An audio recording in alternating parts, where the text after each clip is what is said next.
Why is it important that we reflect on 2024? Because I know that things were crazy in 2024, especially for me, right? When you're in business, sometimes you pray like, man, if this deal goes through, man, it's going to change my life.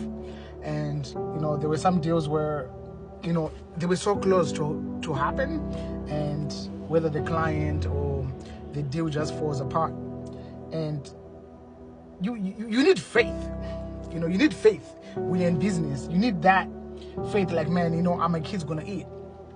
And what a lot of people don't understand about Canada is that Canada has its own unique way of making you do the same things over and over again.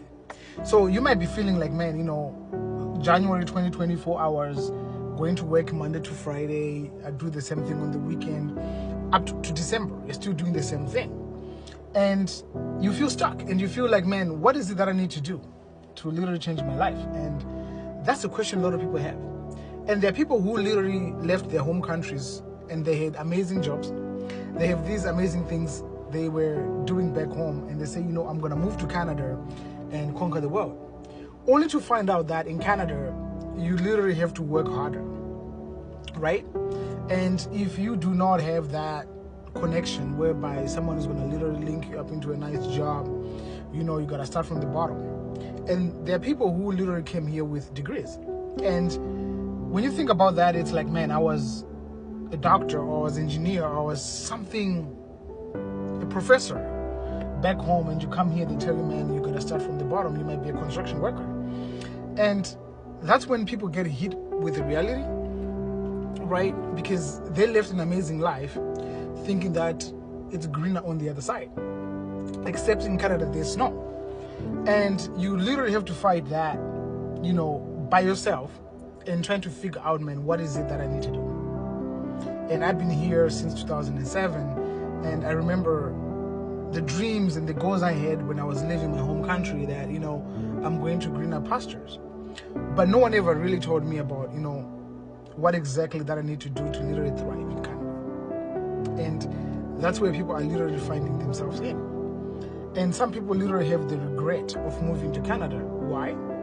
Because the Canadian system, especially the tech system in Canada, is different. If you do not educate yourself, if you stay oblivious about the system, you will find yourself paying like a 50% taxes. And the government will not come to you and say, hey, did you know that if you do this 1, 2, 3 things, you'll be able to save more on taxes? And it's not that Canada is bad.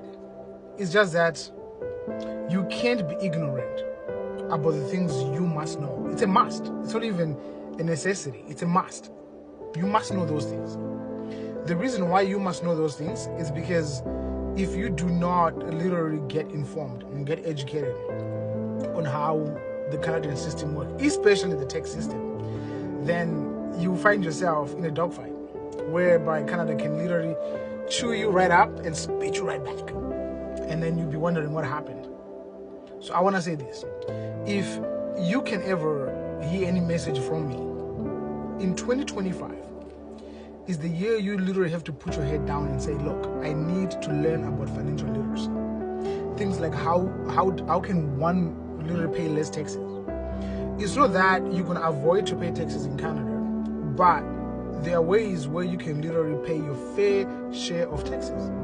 Because if you have a job, so think about it, if you have a job, the government will literally take the taxes off your paycheck from your employer. It's a system which was designed to do that. And you cannot run away from it because you have a job. But there are other things you can literally do to make sure that whatever money you're paying to the government, you can get some of that money back, right? Because you are the one who's going to work every single morning, and you are the one who's putting in the work. So who should benefit more? You, right? But the thing is that a lot of people are ignorant about financial literacy. And a lot of people are like, oh, it's not about how much, it's not about taxes, it's just that we're overspending. No.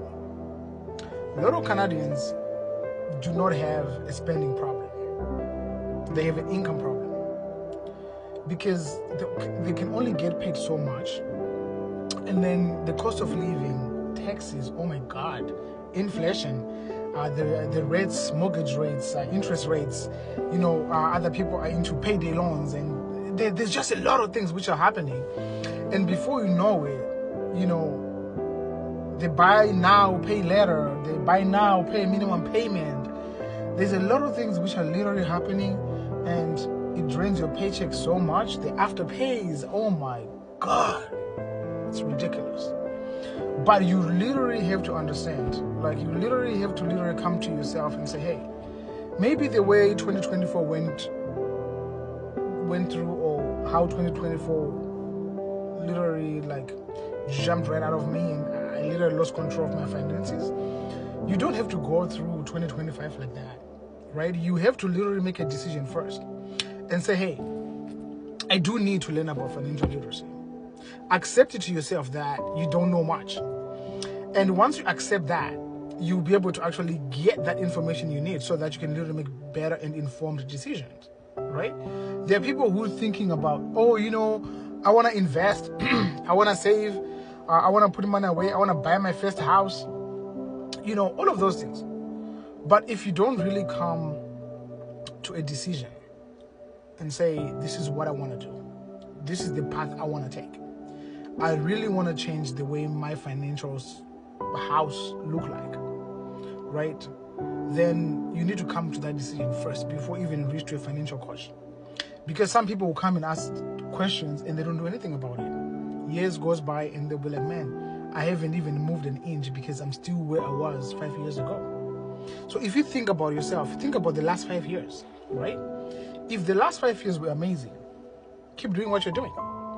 But if the last 5 years were a nightmare and you don't know what happened, and maybe you got yourself in debt, maybe you were like me where you literally got yourself into a lot of debt, $125,000, and you don't know why how you got there, right?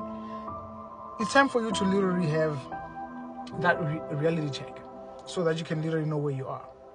Imagine getting into a car and